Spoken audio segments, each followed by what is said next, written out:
filthy dirty. We took out 12 truckloads of garbage out of this pool. It was just rotting and terrible, a terrible thing for the country. So we have many monuments and fountains all over Washington, and we're just about completed with all of them. The fountains are all working now, 28 fountains. And as of this moment, just about this moment, a couple are going to be a few days longer. And we went on a real kick. Some of the most beautiful fountains in the world, but they haven't worked in 30, 40 years, most of them. As you know, you saw the one in front of the station. Union Station was horrible, and now it's beautiful. It was all covered in graffiti. But this would be the big one, because this is, again, could you give me that picture of the how it compares in size to the biggest buildings anywhere in the world? It's sort of amazing.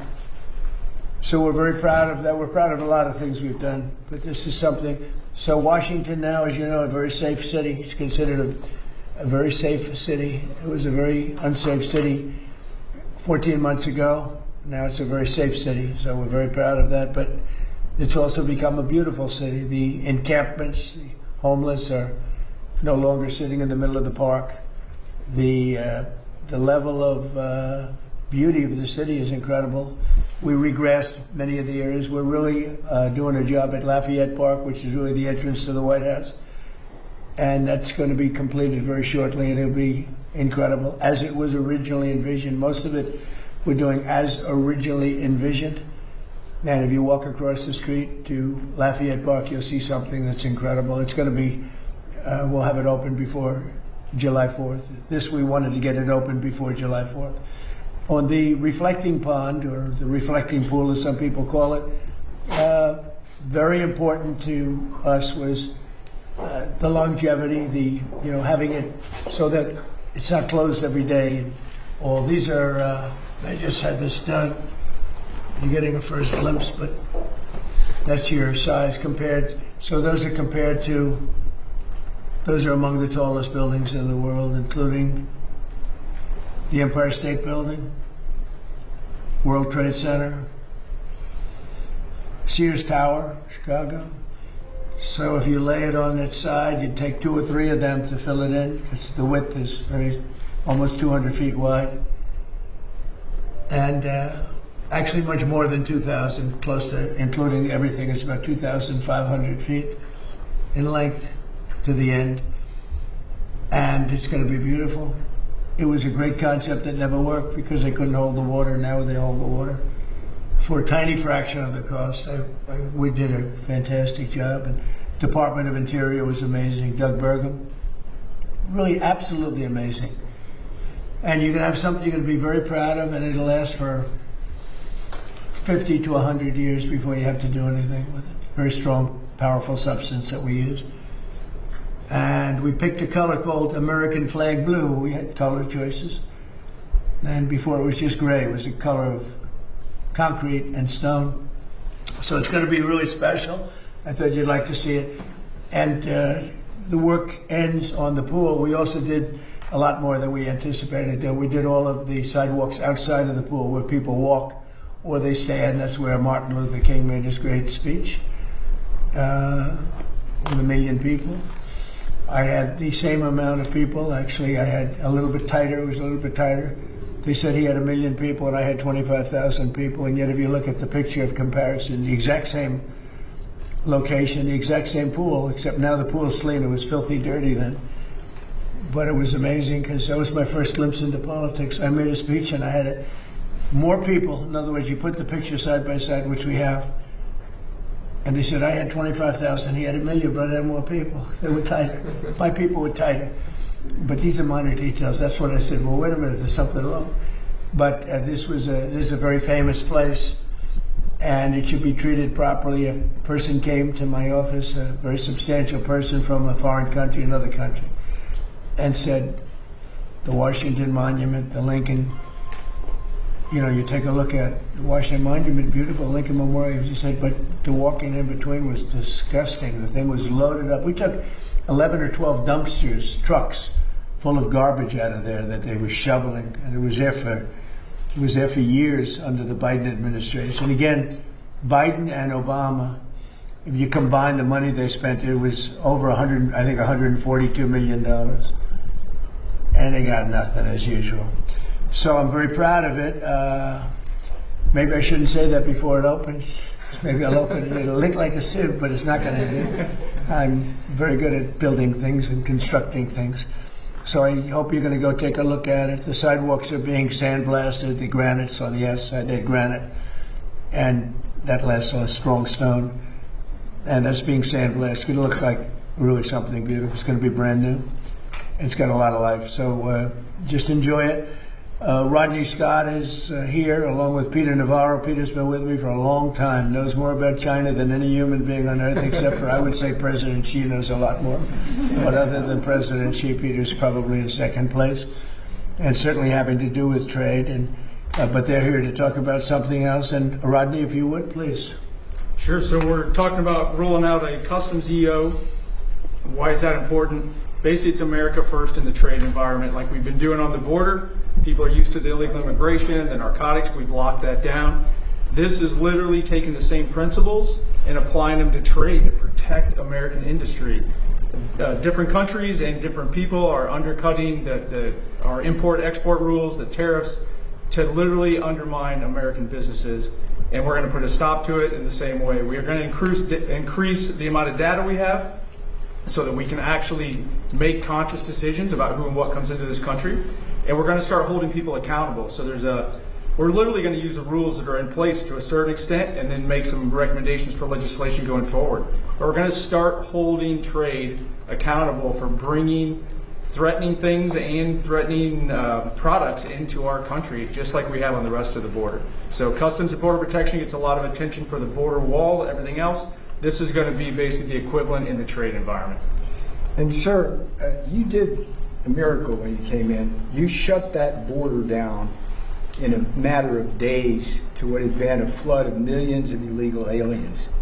And a secure America is a safe America. What we're going to do here, the EO you're going to sign, that's about a $20 to $30 billion a year EO you're going to get, because we are going to crack down with this detective border that CBP is putting in innovatively.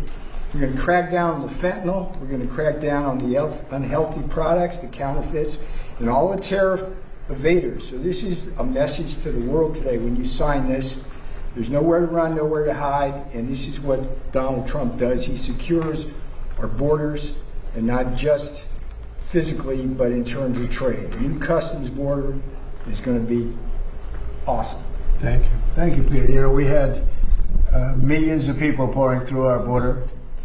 And when I got here, and it happened twice, but the first time was a lot easier because it wasn't nearly as bad as this. But in 2016, we had a bad border, really a bad border. And pretty quickly, we made it very good. We started the wall. I built over 1,000 miles of wall.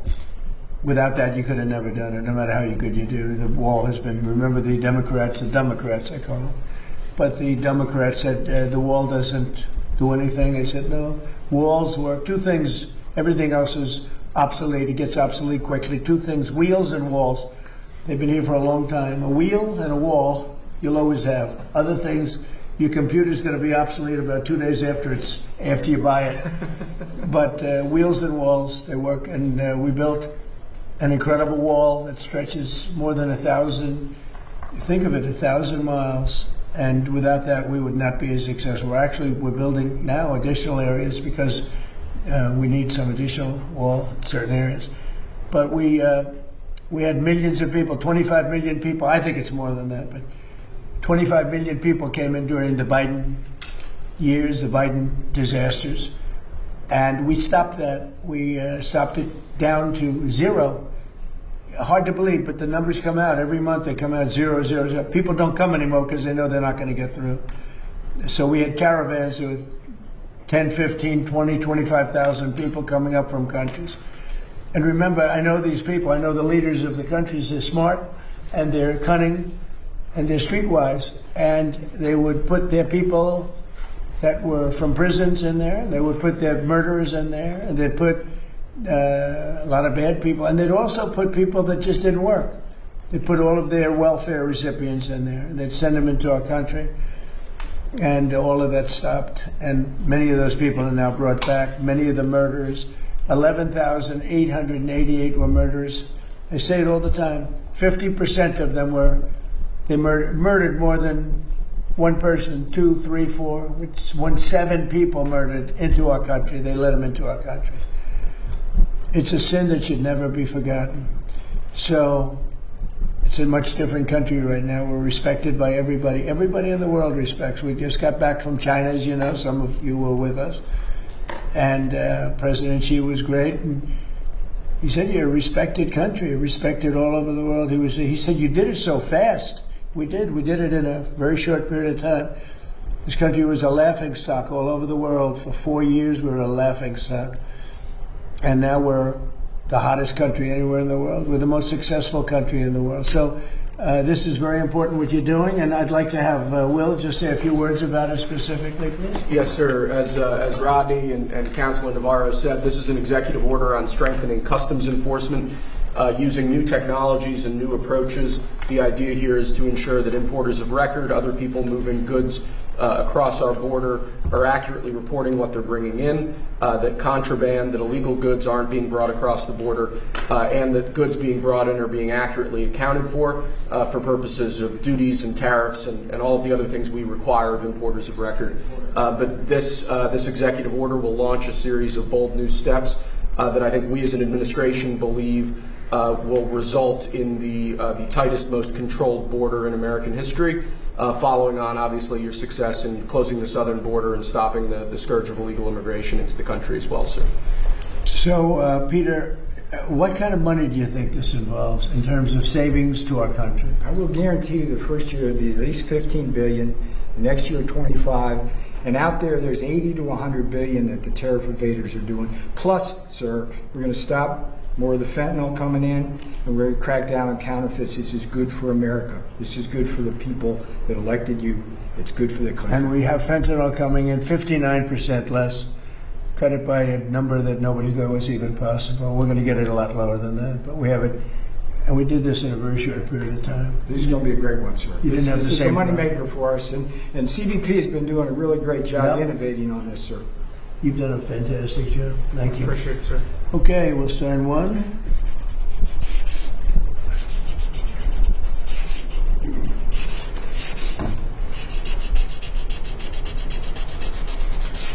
Oh, that's a good one. That's a nice one.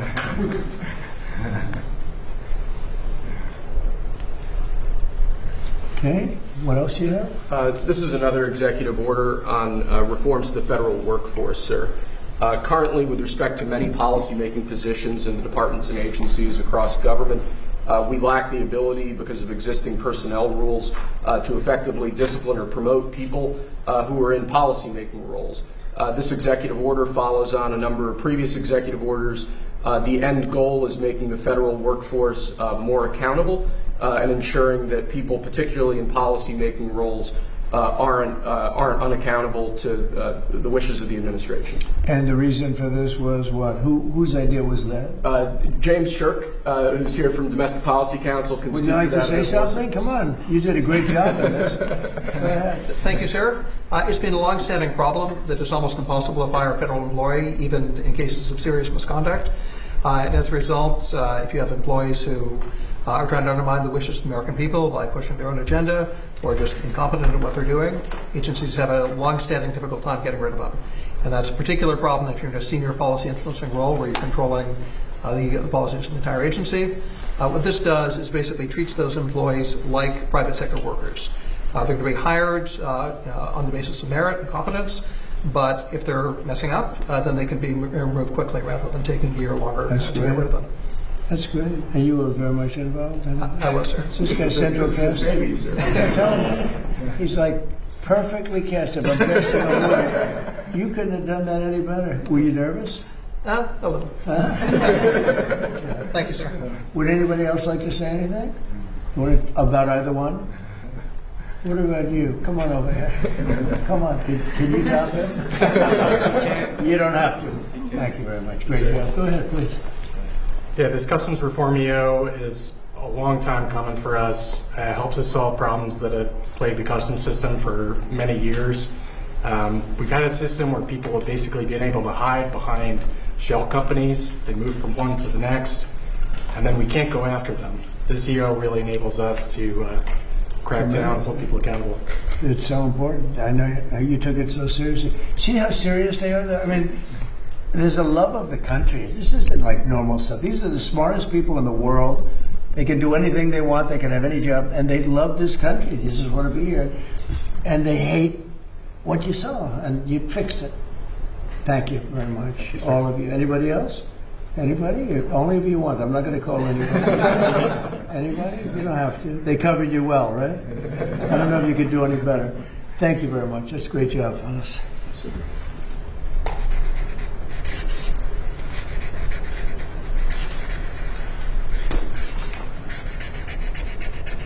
It's a big one. Okay, thank you. Pulitzer Prize winner over there. I got the great Pulitzer Prize winner. Okay, thank you very much. That's great. Thank you, Mr. President. Do you have any questions of this? Thank you, Peter. Mr. President, given Iran's attacks on Kuwait, this latest attack on Kuwait, is the ceasefire with Iran still on? Well, you know, there's a reason for everything. And we hit them pretty hard the night before, and actually last night. And when it was explained to me, I said, all right, so we'll do that. But we've been hitting them pretty hard, a little bit. So there is a reason for certain things, and there's usually a reason that sometimes makes sense. But they did something, not a big deal. We got it. We nipped it in the bud very quickly, as we do. We're the greatest military in the world. But some people would say they were slightly provoked because we took a strong action for a different reason. So they were reciprocating. Yep. Mr. President, can you explain? I hear the negotiation itself has gone very well, actually. Very well. Mr. President, yes, It could happen. I mean, if it happens, and it might not happen, you know, who knows? But if it happens, it could happen like over the weekend. Mr. President, yesterday. How do you define ceasefire? Pretty much the way it is. It's a different part of the world. You know, I'd say in that part of the world, ceasefire is when you're shooting in a more moderate manner. Mr. President, yesterday you signed. It's not bad, but it's true. I mean, it's a ceasefire there is much different than a ceasefire in other parts of the world. Mr. President, can you explain why you decided to drop the anti-weaponization fund? So I love it. I think it's so important.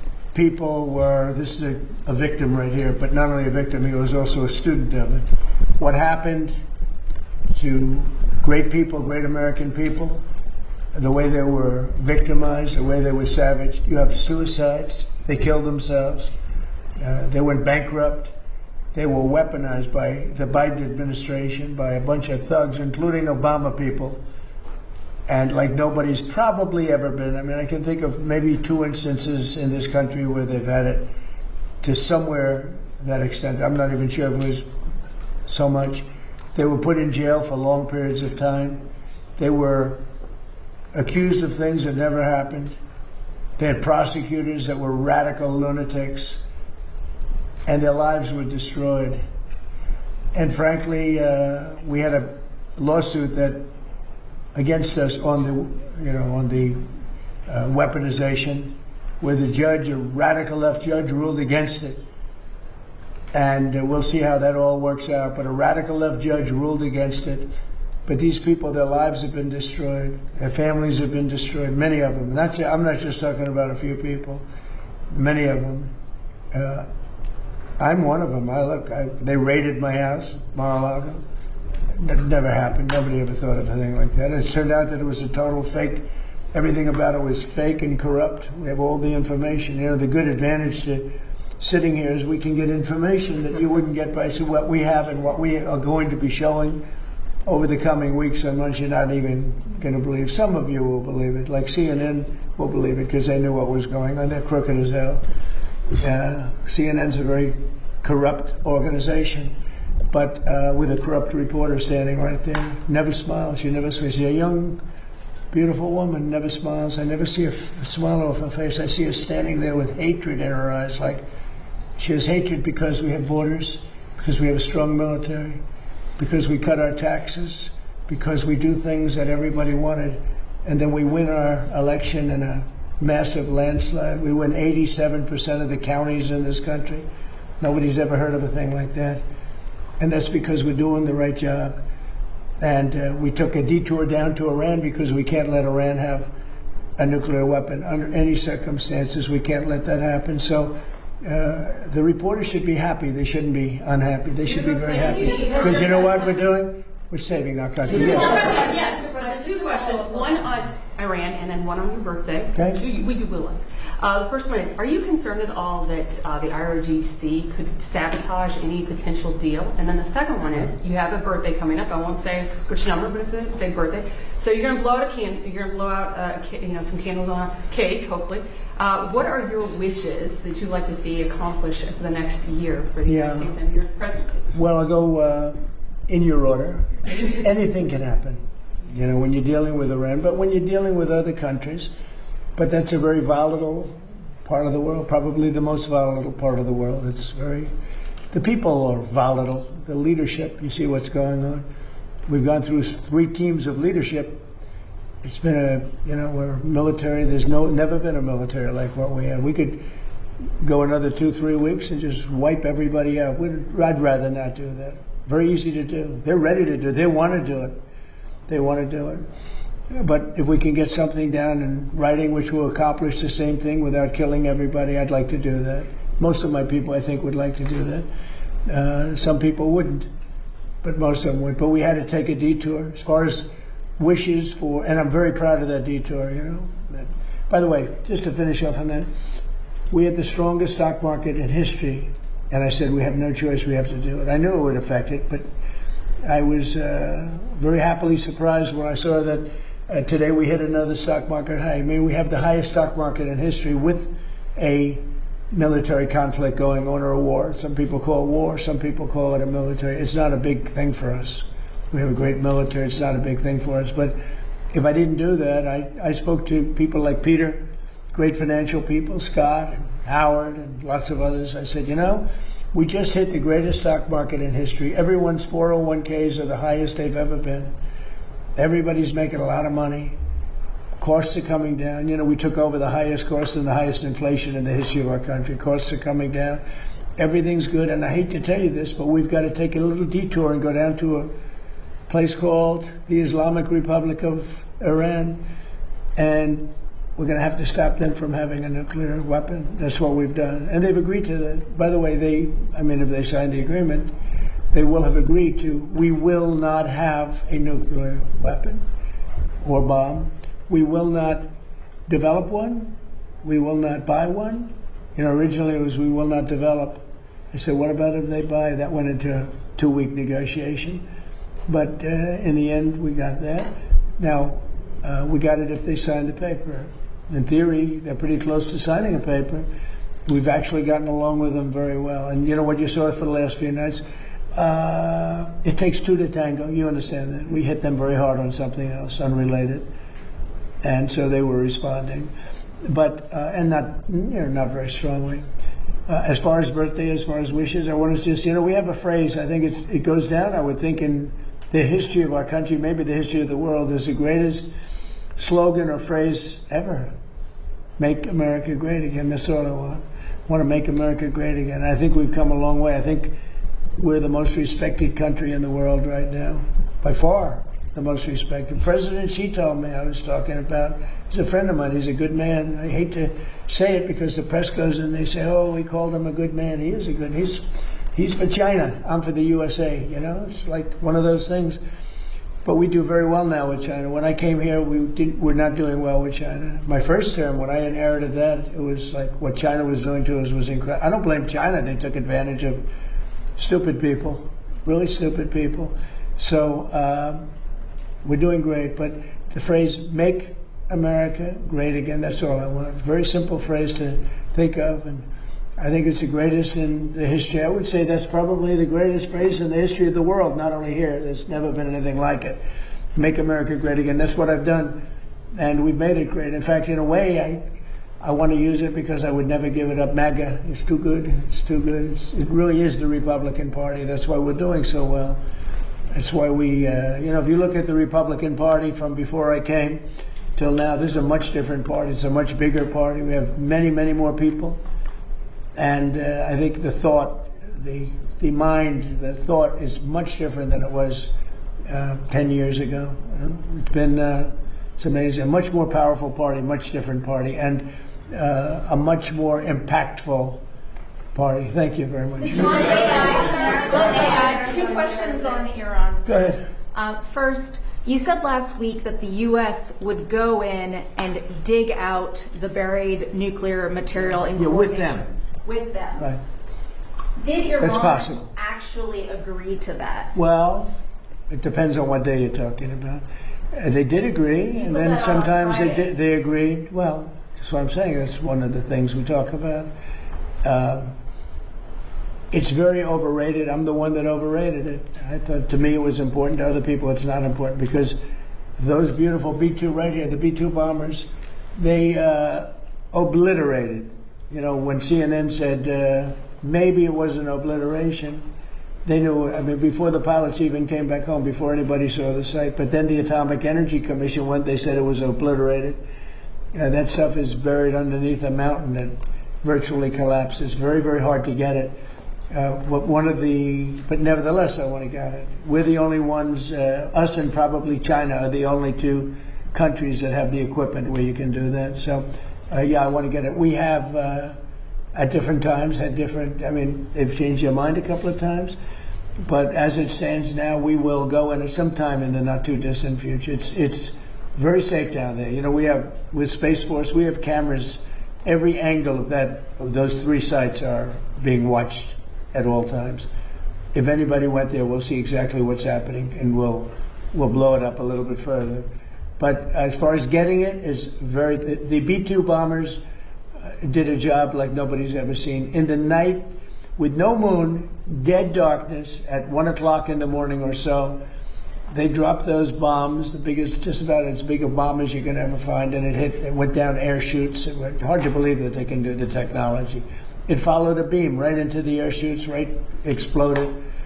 Very hard to get that material, but I still nevertheless want it. And I don't want to do it if we're in conflict. I don't want to put men in that kind of danger. I remember Jimmy Carter had some bad problems in Iran with the hostages. I don't want to ever put our people in that kind of danger. But when it's over, as of this moment, it's agreed that we will go in with them.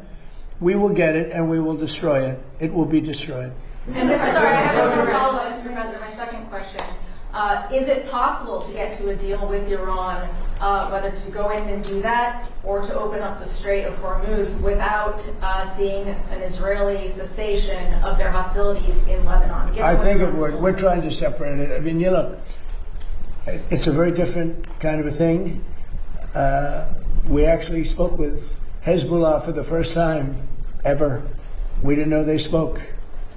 And they agreed yesterday they're not going to shoot. Israel's not going to shoot. We're just going to see.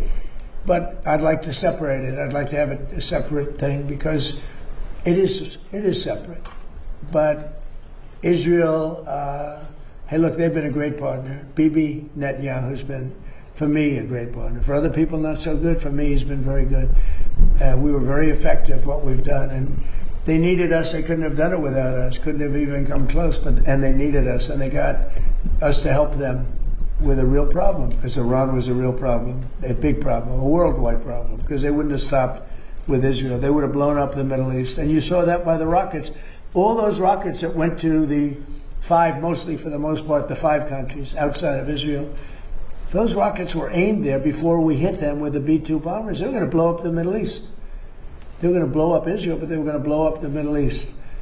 And I stopped it, and I'm very proud I stopped it. And we also stopped it in the first term when I terminated the Iran nuclear deal penned by Barack Hussein Obama. It was one of the dumbest deals I've ever seen. And this has no relation. I like these morons, these Democrats, D-U-M, Democrats, that go on television and say, oh, well, this is just like the Obama deal. This is the exact opposite. This is no path to a nuclear weapon. That was a absolute path to a nuclear weapon that you couldn't have done anything about. This is the exact opposite. They gave billions and billions of dollars to Iran, including 1.7 billion put into a Boeing 757 with the seats taken out because there wasn't enough room if you left the seats, with 1.7 billion in cash taken from the banks in DC, Maryland, and Virginia, and flown to Iran. 1.7 in green cash, and then tens of billions of dollars given to Iran by our government. Frankly, they picked the wrong country, but maybe we're going to be getting along with Iran. We're going to find out. You know, there is a good possibility, I think, because without the bombing, that wouldn't have worked. Without the blockade is the most powerful thing. I think the blockade maybe has more impact than the bombing has. But the blockade that we have, the naval blockade, is incredible. Now, one ship has gotten through, unless we wanted it to, and people respect it a lot, and we'll see. But, you know, there's a chance if this really worked out, they could rebuild. You know, it used to be a very, very good nation. You go back, I have friends that used to, old-timers, they used to go there, and they used to do well. They used to build in Iran. They built apartment houses, and they built office buildings in Iran. Hard to believe, right? But there's a chance that maybe that comes back. But whether it comes back or not, I think we have a very powerful deal that we're negotiating. The exact opposite as the Obama deal. The Obama deal was a disgrace. It gave them a nuclear weapon. We do the exact thing. We, under our deal, they will never, ever have a nuclear weapon. One of the other things that happens, and this is important, but there's nothing more important than taking away the capability of a nuclear weapon from Iran. Mr. President, Wait, but one of the other things that's important, and very important, is that immediately upon signing the Memorandum of Understanding, the Hormuz Strait will open. And it'll open up quickly, and we've already had our minesweepers there. You know, we're sweeping, as you probably have heard. And these are underwater minesweepers. They're great, amazing technology. They're underwater because usually when you're looking for mines, that usually means you have some dangerous characters out there. That's why, so we're underwater. But we've swept mines, and we've gotten most of them, we think. So, but the Hormuz Strait will open immediately upon signing. Now, that's subject to a couple of areas being cleaned out also of mines, which we don't think there are any. So it'll happen very quickly, and we'll take the southern route anyway. But immediately upon signing, we open up the Hormuz Strait. Mr. President, just to clarify on what you said, excuse me, Mr. President, just to clarify on what you were asked earlier, is the $1.8 billion DOJ fund dead, or is it on hold? It's, I'd have to ask the lawyers, I don't know. I know one thing, the weaponization, are you talking about the weaponization fund? Yeah, what's your decision? The weaponization fund, as far as I'm concerned, was a beautiful thing. It was something I didn't make it, but I heard that. I thought that was the greatest thing because people like you have abused our people so badly. The fake news like CNN, like the New York Times, and like others have abused our people. Wait a minute, be quiet. Have abused our people so badly, and you should be ashamed of yourself. You used to be a conservative. She was a conservative from Alabama. Can you believe it? But CNN, in particular, CNN does such false reporting. But now they have new ownership, so maybe it'll straighten it out. I doubt it. But it's hard to straighten garbage out. But CNN has abused, and others have abused so badly. People, these are people that are great people that were destroyed. Their families have been destroyed. Many suicides. They committed suicide. People that went there with love. They went there with love. You know, when I made that speech early in the day, tremendous crowd. I hate to say because they'll say, oh, I was wrong on the number, but I believe it's the largest crowd I've ever spoken to by twice. The biggest crowd, I think, bigger than the inaugurations, bigger than anything. And there was so much love and friendship. It was the most amazing thing. People were crying. They were like, wait a minute, let me finish. And those people have been abused by you and by others and by the politicians, by the Democrats. They're dumb people. They want to have open borders. They want to have transgender mutilization of your children.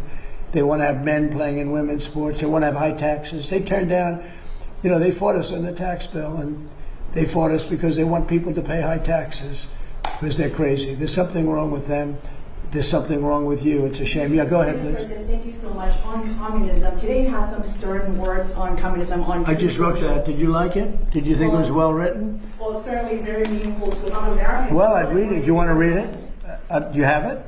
You could read it. It's untruth. I just wrote it. For sure. I just felt I've seen what's going on with communism, and I see this country. Read it. I'd love to have you think it. You wrote that quote, communists always do well with the voters, or as they would say, the people in the early years. But in the end, the country, state, or city goes to hell. Great violence proceeds at levels never seen before, and the entity dissolves into poverty, squalor, and crime. Remember, breathtaking popularity first, and then guaranteed death and destruction. Well, you see it happening with New York. You see it happening with Los Angeles and parts of California. And it's so easy, you know. I'd be the greatest in the world. Nobody would be as good as me. I'd give away everything. I could be the greatest. I would sell them. You're going to get free rent. You're going to get free houses. You're going to get free food. You're going to get free everything. But eventually that ends. And it leads to death, destruction, and squalor 100% of the time. When I watched New York, and you know, I liked him very much. He stood right here, and he's been in the office a couple of times. The mayor of New York. I think he's a very nice person, and I don't know, he's a smart guy. I don't understand why he thinks it's okay for all these companies that pay hundreds of millions of dollars in taxes a year to leave. Because you're not going to have any tax base, and you're going to end up in hunger and squalor and death and destruction. I would be better than him if I wanted to go that route. Ladies and gentlemen, you no longer pay rent. You no longer have to pay interest on your mortgage. In fact, I'll end your mortgage. I'm going to cut everything. You're no longer going to have to pay for food. I'm going to give you a grocery store, and I'm going to give you free food. You're no longer going to have, you're going to have the greatest life ever. Follow me, you're going to have the greatest life. And you know what? For a couple of years, that's such a powerful, I would be the best ever at giving it. Nobody would ever be. I had to sell free enterprise. Free enterprise is tougher to sell, but that's what's made our country great. And that's why it's great again now. If I didn't get elected, we wouldn't have a country. We really wouldn't have a country. This country would be finished. But I see what's happening in Los Angeles. I see what's happening in New York. Where I look at Chicago, you have a stupid governor, a dumb governor, a really dumb guy. I know him well. He's a failure in his family, Pritzker.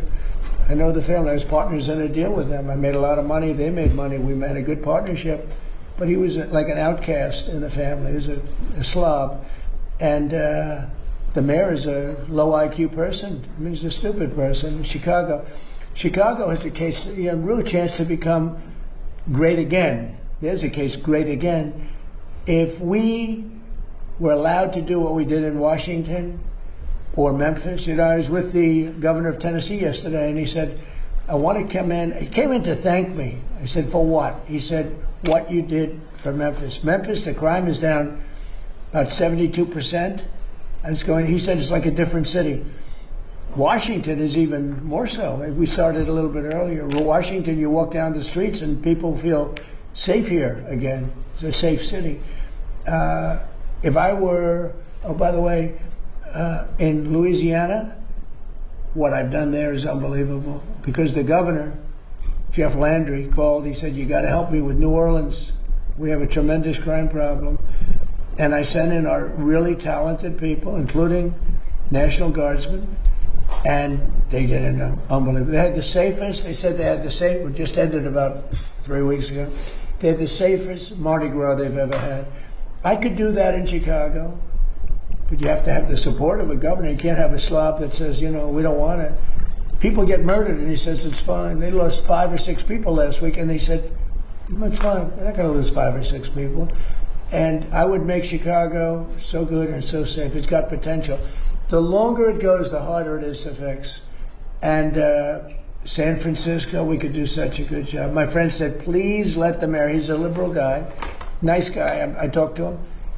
He wants to make San Francisco good, and he's trying very hard. I said, look, I can do it much faster than you. Please let me have a time. I mean, I spoke to the mayor, and some very important people asked me to give him a chance, because I'd like to see if he could do it. And he's doing okay, but I could do it much faster, much better. And we can remove, don't forget, 2% of your people create 90% of your crime. That's a great number because 2% of the people you can take care of. If it was 90% of the people, that's no good. But 2%. In Washington, right here in D.C., we removed close to 5,000 hard-line criminals. Many came in through the Biden open border. We removed them from Washington, D.C., and it's one of the reasons that we're so safe now. We have a great, beautiful place. Again, the fountains are almost all open. You're going to have the reflecting pool opened within hours. I mean, literally within hours. The water starts pouring in tonight. It's going to be beautiful. You haven't seen that since 1922. Think of that. 1922. It hasn't worked. Never worked. From the day they built it, it never worked. But you're going to see that. And people are all thanking me because Washington's beautiful again. The parks are open. We changed the grass. You know, grass has a life also. Like people, grass has a life. And that grass hasn't been changed in 70, 80 years. It died many times over. We have beautiful grass, beautiful parks, beautiful everything. We don't have people living on it. And Washington, D.C., in a matter of 14 months, Washington, D.C. is like a different place. If people are coming here, you know, the restaurants were all going out of business, as you know, because you use the restaurants. And now the restaurants are hot. In fact, if anything, we don't have enough restaurant space. They're all reopening. It's become vibrant. It's a beautiful thing to watch, and I am honored that I've been able to do it to our nation's capital. Thank you very much, everybody. Thank you, press. Thank you, press. Thank you, press. Thank you, press. Thank you, press. Thank you, press. thank you. Thank you, guys. Thank you, guys. Thank you, guys. Thank you, guys.